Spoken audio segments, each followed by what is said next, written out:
Nationwide shortage of skilled laborers once again being felt right here in the St. Louis region as vocational programs work to crank out as many graduates as possible. There are simply just more jobs than there are people to fill them. What the shortage is doing is it's driving up starting wages and to unprecedented levels, in fact. New here at 6 o'clock, our Caroline Hecker explains how the Fort Zumwalt School District is upping the ante to get bus mechanics.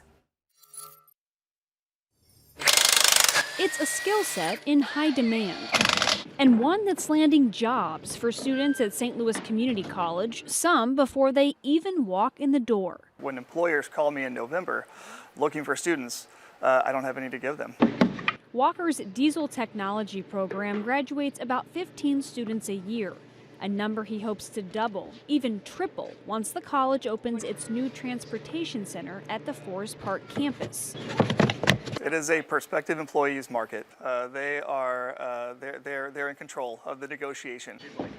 He says with high demand comes increasing wages, many employers offering north of $27 an hour and rising.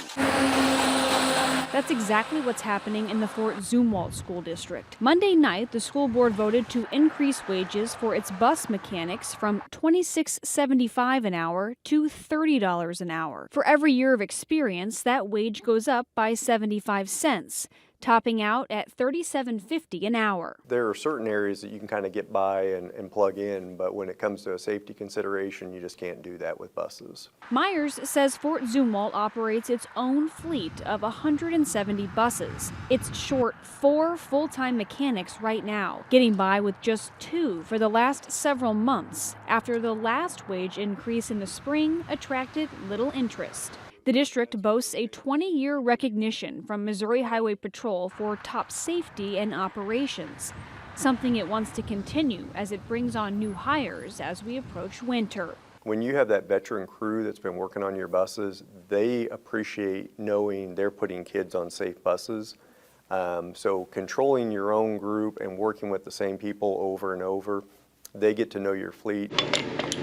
As for the vocational programs working hard to help fill the void, they say money talks and stigma surrounding skilled labor is becoming a thing of the past.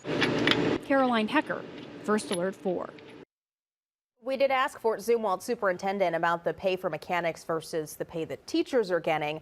On the high end, a mechanic could make more. He says he hears the concerns, but says there are fewer mechanics than there are teachers. And right now, there doesn't seem to be any rumblings from teachers about that pay disparity.